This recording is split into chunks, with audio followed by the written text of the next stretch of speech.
क्या 90 लाख वोटरों के बंगाल से नाम कटने से ममता बनर्जी की कुर्सी हिल जाएगी? दोस्तों, सुप्रीम कोर्ट में सीजीआई सूर्यकांत और जस्टिस जयमाला बागची जाग गए हैं। बंगाल में एसआईआर से करीब 90 लाख से ज्यादा नाम कटे और अब कोर्ट ने चुनाव आयोग से सवाल पूछे। बिहार में नहीं हुआ तो बंगाल में ही क्यों ये सब? क्या ये 90 लाख वोटर फिर जुड़ेंगे या बीजेपी की राह आसान हो गई? पूरा अपडेट इस वीडियो में अंत तक जरूर देखना। इस पूरी वीडियो को आपको एक एक डिटेल्स विस्तार से बताते हैं। नमस्कार दोस्तों, स्वागत है आपका हमारे चैनल वायरल समाचार पर। पश्चिम बंगाल में 2026 के विधानसभा चुनाव से ठीक पहले एक बड़ा विवाद छिड़ गया है। वो विवाद है एसआईआर यानी special intensive revision. Special intensive revision SIR के तहत करीब 90 लाख से ज्यादा वोटरों के नाम वोटर लिस्ट से काट दिए गए। बीजेपी के लिए ये खबर गदगद करने वाली थी। शुभेंदु अधिकारी ने साफ कहा था एसआईआर हुआ, वोट कट गए, अब इस बार सरकार हम बनाएंगे। लेकिन ममता बनर्जी और टीएमसी के लिए बड़ा झटका है, खासकर महिला बहुल इलाकों में और नंदीग्राम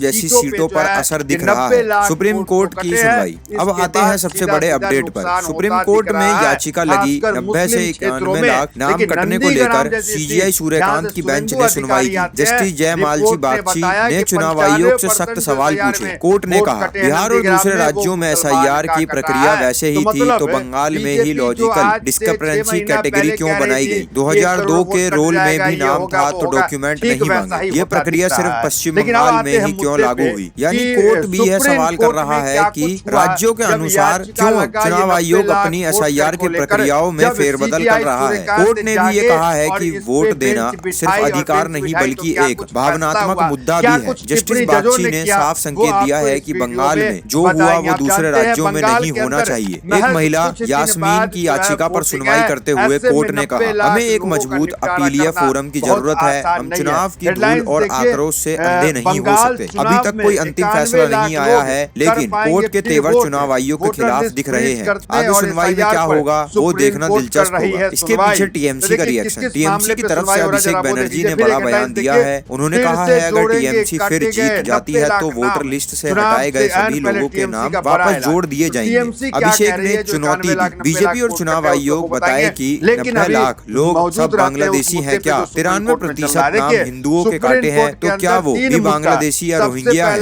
ममता बनर्जी भी आक्रोश में है। उन्होंने ईवीएम पर सवाल उठाए और कहा कि वोटर लिस्ट से नाम काटकर बंगाल की जनता के साथ अन्याय हो रहा है। इस पर बीजेपी का पक्ष। दूसरी तरफ शुभेंदु अधिकारी और बीजेपी कह रही है कि ये सफाई अभियान था। शुभेंदु ने कहा था एसआईआर के नाम वोटर कटने से हमारी जीत पक्की है। बीजेपी का दावा है कि इनमें से ज्यादातर नाम फर्जी या अवैध घुसपैठियों के थे। एसआईआर से कितना नुकसान हुआ ये भी जान लेते हैं। एआई रिपोर्ट्स के मुताबिक 65 से 70 सीटें ऐसी हैं जहां 2021 में मार्जिन बहुत पतला था, यानी जीत का अंतर बहुत ही कम था। एसआईआर के बाद यहाँ टीएमसी को नुकसान हो रहा है। 10 से 20 सीटें ऐसी हैं जहाँ डिलीशन ज्यादा हुआ है, खासकर मुर्शिदाबाद, मालदा और नॉर्थ 24 परगना में। बंगाल में सरकार बनाने के लिए 148 सीटें चाहिए। अगर टीएमसी को 15 से 30 सीटें भी कम हुई तो बहुत बहुमत बनाना मुश्किल हो जाएगा। ममता बनर्जी ने मोदी सरकार को 2026 में घेरने की भविष्यवाणी भी कर दी। वहीं अमित शाह बंगाल आ रहे हैं और यूसीसी लागू कराने का वादा कर रहे हैं। नरेंद्र मोदी भी लगातार बंगाल के दौरे पर हैं। दोस्तों, फिलहाल वोटर लिस्ट फ्रीज हो चुकी है। सुप्रीम कोर्ट ने ही करी है। सुप्रीम कोर्ट में अगली सुनवाई में क्या फैसला आता है वो बहुमत से आएगा। वो भी बहुत महत्वपूर्ण होने वाला है। क्या 90 लाख नामों में से कुछ फिर जुड़ेंगे या चुनाव इन्हीं लिस्ट के साथ होगा?